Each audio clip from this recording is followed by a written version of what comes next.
नमस्कार, 5 के आज आप देख रहे हैं और आपके साथ मैं हूं पुनीत मिश्रा। छत्तीसगढ़ के आदिवासी नेता और आबकारी मंत्री कवासी लखमा ने अब प्रण ले लिया है कि अगर आदिवासियों को 32% आरक्षण नहीं मिला तो वो राजनीति से ले लेंगे संन्यास। जी हां, संन्यास की घोषणा कर दी उन्होंने कि अगर ऐसा नहीं हुआ तो ले लूंगा मैं संन्यास। हालांकि सीएम बघेल ने कहा कि लखमा को राजनीति छोड़ने की जरूरत नहीं पड़ेगी क्योंकि सरकार आदिवासी आरक्षण के लिए विशेष सत्र बुला रही है। वहीं पूर्व सीएम डॉक्टर रमन सिंह का कहना है कि कवासी लखमा के बयान को गंभीरता से नहीं लेना चाहिए।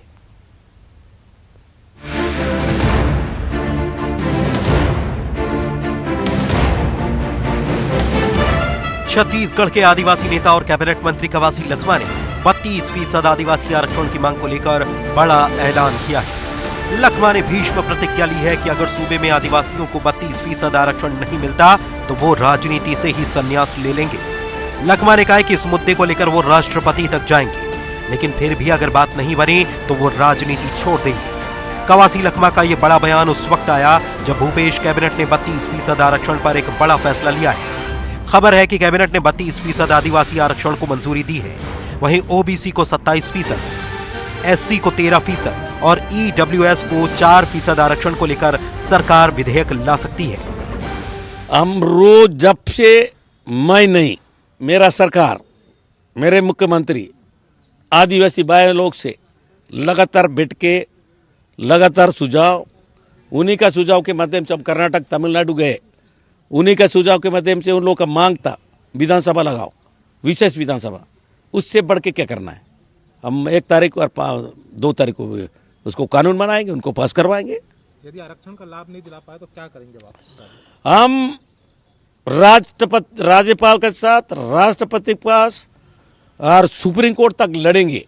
अगर उस समय तक अगर कुछ सफलता नहीं मिला, मैं राजनीति से अलग करूंगा। उधर पूर्व सीएम डॉक्टर रमन सिंह ने कवासी लखमा के बयान पर तीखा हमला बोला।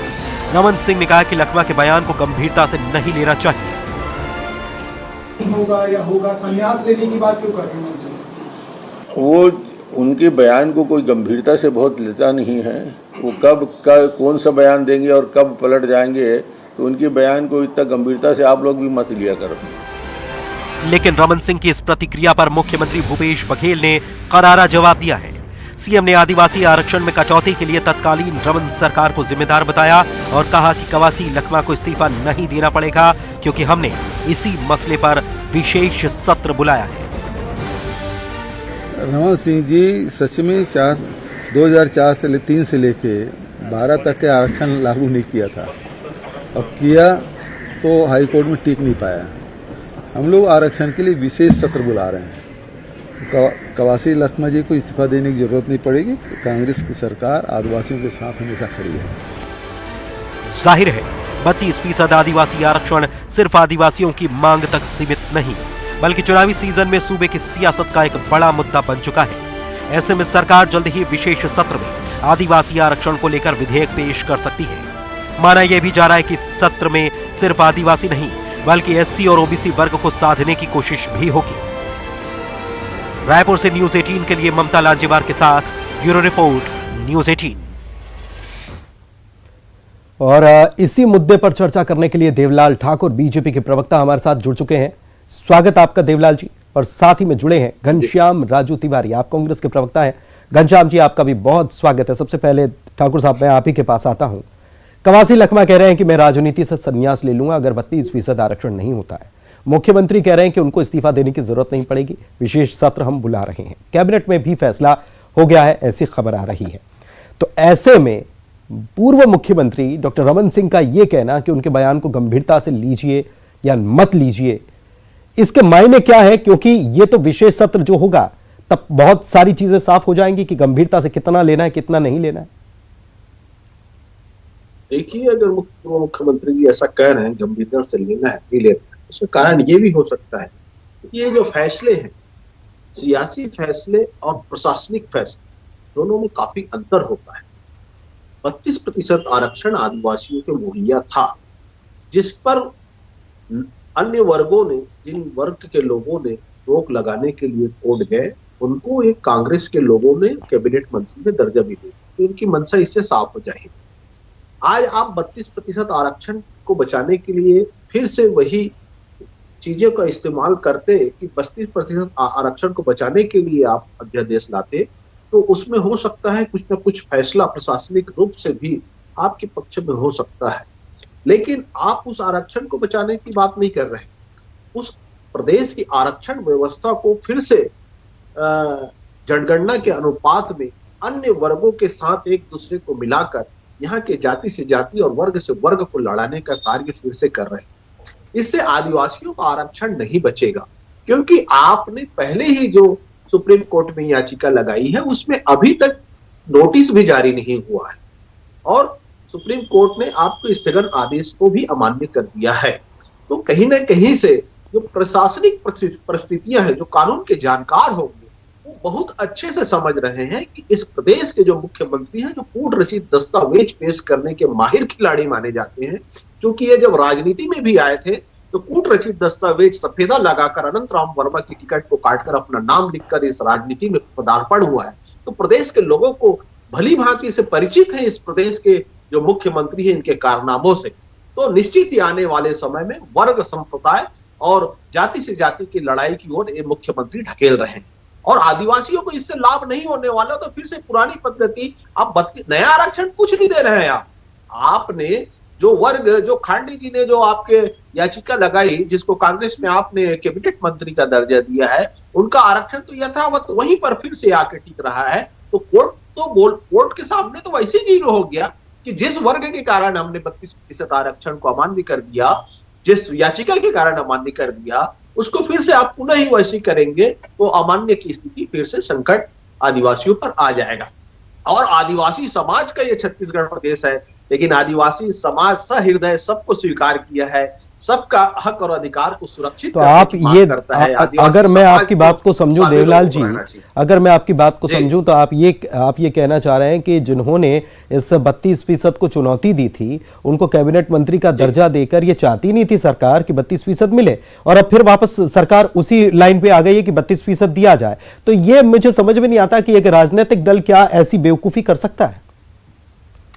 नहीं कर दिया, इन लोग कर रहे हैं क्योंकि इन लोग सियासी खेल खेल रहे हैं। चुनाव में एक परिणाम के लिए इन लोग ऐसे खेल खेल रहे हैं, जातिगत दुर्भावना फैलाने के लिए ऐसे खेल खेल रहे हैं। छत्तीसगढ़ बहुत शांत प्रदेश है, लेकिन पूरा प्रदेश जानता है कि जातिवाद के माहिर खिलाड़ी रहे हैं। दुर्ग से जो राजनीति की जातिवाद का जहर जो चलता है वो पूरा छत्तीसगढ़ में चलाने की कोशिश कर रहे हैं। लेकिन इसको सारे वर्ग के लोगों को समझना होगा, कानून के जानकार लोगों को समझना होगा कि सियासी फैसले अलग होते हैं, प्रशासनिक फैसले अलग होते हैं। ठीक है, सियासी फैसले अलग होते हैं, प्रशासनिक फैसले अलग होते हैं। आप बोल रहे हैं कि कानून के जानकार इसको समझ भी पाएंगे। घनश्याम जी के पास भी चलेंगे, लेकिन एक बात बहुत जरूरी है यहां पर जोड़ना कि राजनीति को क्यों बुरा माना जाता है। जब राजनीतिक फैसले जो राजनीति में है वो राजनीतिक फैसले भी करते हैं, हाँ उसमें प्रशासनिक दखलंदाजी नहीं होना चाहिए या नजरअंदाजी नहीं होना चाहिए प्रशासनिक को फैसलों को लेकर। खैर, घनश्याम जी से समझ लेते हैं, चूंकि आपने ये कहा कि कानूनी उलझन इसमें आने वाली है, एक प्रकार से इशारा आपका यही है। घनश्याम जी, कानूनी उलझन आ जाएगी। अभी तो आपने कहने को तो फैसला ले लिया, राजनीतिक फैसला इसे कहा जा रहा है, लेकिन ये प्रशासनिक रूप से लागू नहीं हो पाएगा और ये वर्ग संघर्ष को बढ़ावा देगा, ये बीजेपी का आरोप है। देखिए, प्रदेश में भारतीय जनता पार्टी लगातार मुद्दा विहीन होने के साथ साथ अब जाति, धर्म और इस प्रकार के बयानों के आधार पर झूठी वाहवाही लूटने का प्रयास करने में लगी। ये आदिवासी आरक्षण के हितैषी होने का दम भरने का जो नाटक और नौटंकी पिछले 1 माह से कर रहे हैं, उसकी कलई अभी अपने आप खुल जाएगी पुनीत जी, जब मैं तथ्यों के साथ इन बातों करूं। आदिवासी आरक्षण का विषय आया वर्ष 2012 में न्यायालय ने दिया।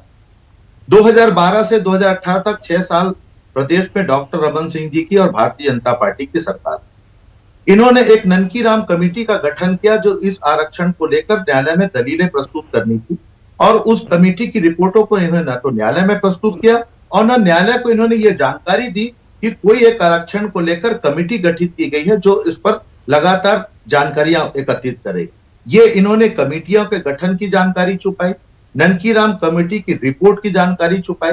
तब भाजपा के आदिवासी हितैषी होने का जो ये ढोंग पिछले 1 माह से रच रहे हैं, ये हितैषी तब उन बातों का विरोध क्यों नहीं करते थे, ये प्रदेश की जनता और आदिवासी समाज समझ रहा है।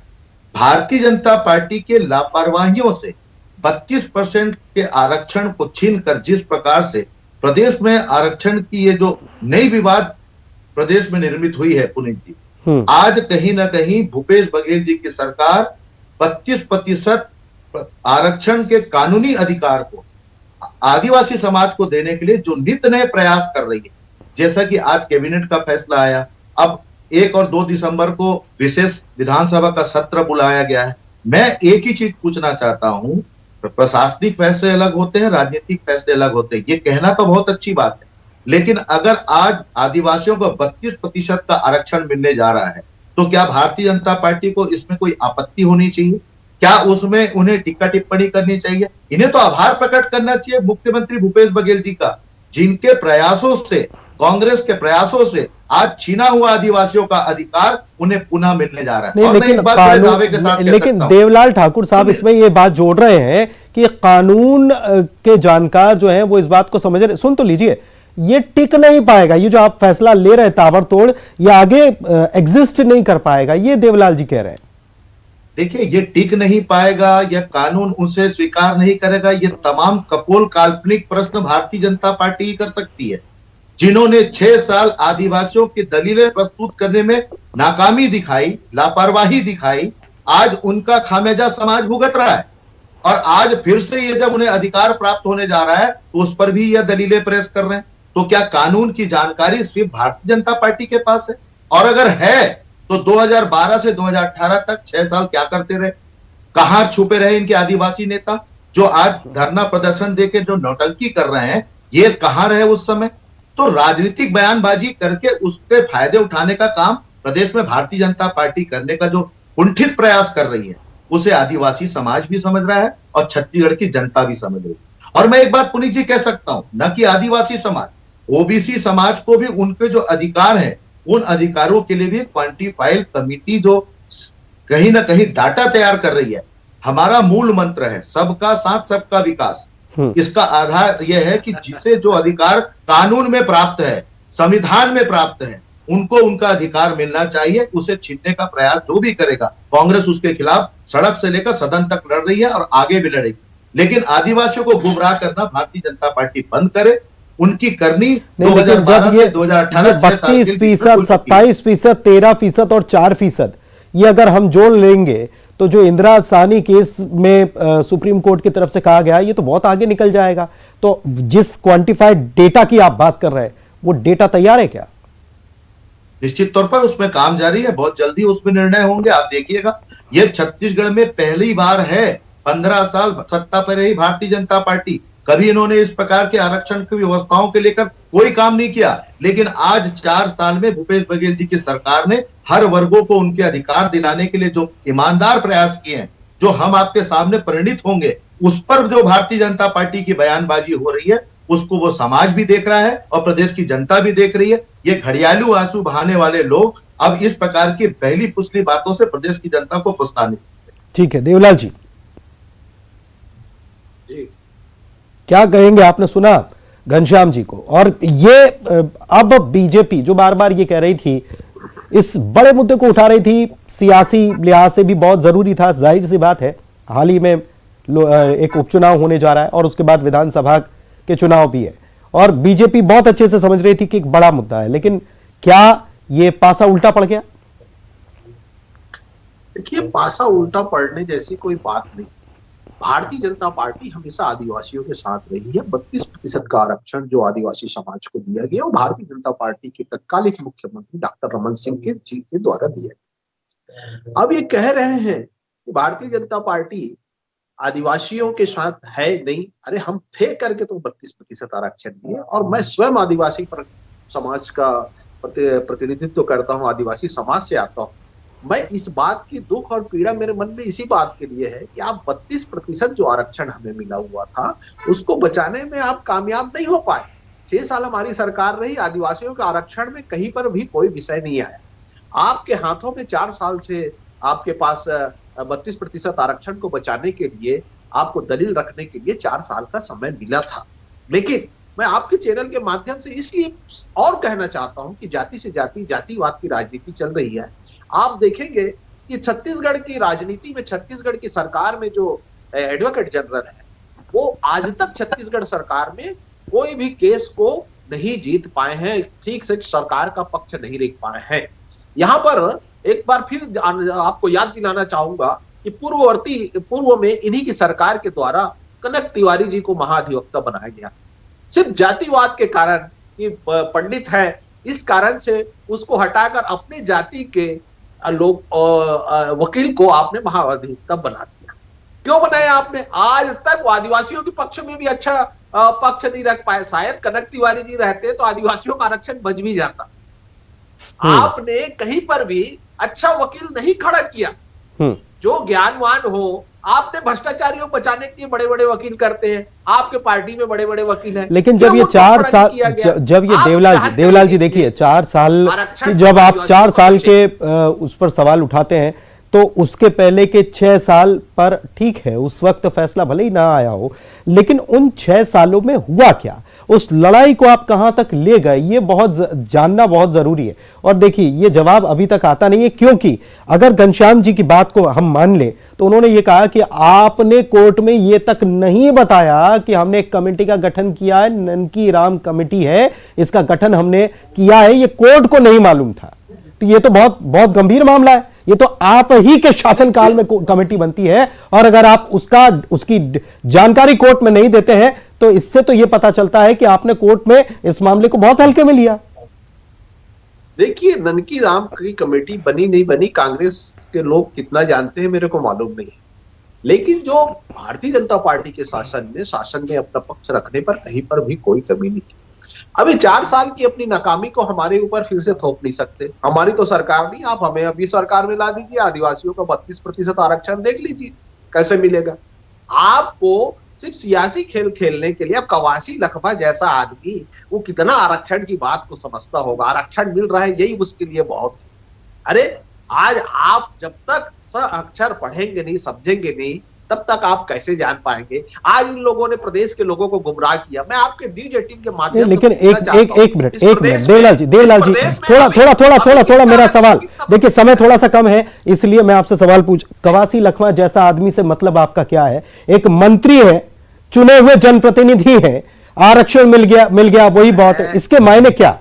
नहीं, मंत्री है, मैं मंत्री का सम्मान करता हूं, मेरे समाज का आदमी है, उसका भी सम्मान करता हूं, लेकिन बहुत ही अक्षर आपको भी मालूम है, छत्तीसगढ़ की जनता को भी मालूम है, जब ऐसे मायने आते हैं तकनीकी रूप से आपको तैयार होने की जरूरत है, आपको अक्षर ज्ञान की जरूरत है, आपको कानून की, विधान की जो चीजें हैं उनको जानने की जरूरत है, संविधान को जानने की जरूरत है।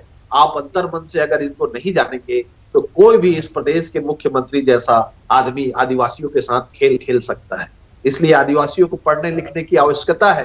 भारतीय जनता पार्टी इसी क्षेत्र में तो काम कर रही है कि आदिवासी पढ़े लिखे। तो कांग्रेस भी यही करने जा रही है, 32% देने जा रही है, विशेष सत्र बुला रही है। आप दोनों की, हाँ बिल्कुल घनश्याम जी आप ही के पास मैं आ रहा हूं, कांग्रेस भी यही करने जा रही है और वही हो रहा है, तो इसमें तो आपको खुशी होना चाहिए। आपने वर्ग संघर्ष की बात कही, ठीक है, समय की कमी है, वर्ग संघर्ष की आपने बात कही, तो घनश्याम जी में वर्ग संघर्ष हो सकता है। और एक चीज और तिवारी साहब, मैं आपसे यह भी समझना चाहूंगा, नहीं तिवारी साहब से समझना चाहूंगा कि कल कवासी लखमा जब गए थे प्रचार के लिए तो उनको विरोध का सामना करना पड़ा, आज वो संन्यास ले लूंगा ऐसा कह रहे हैं, क्या कहेंगे तिवारी जी?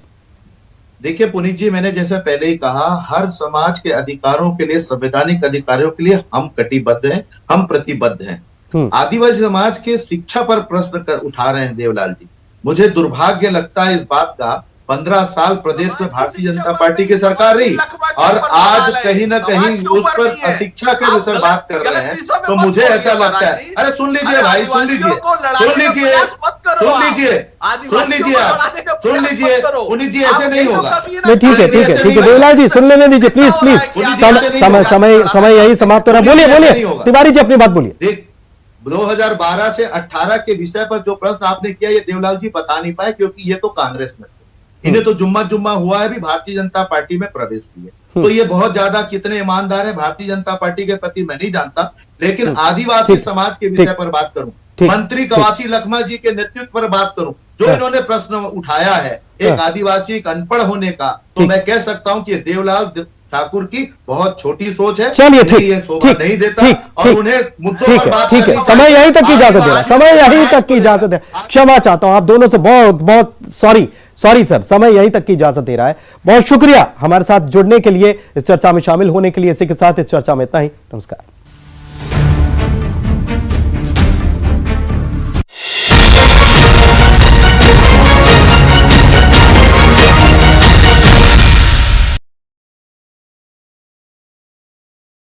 बेंगलुरु में निवेशकों और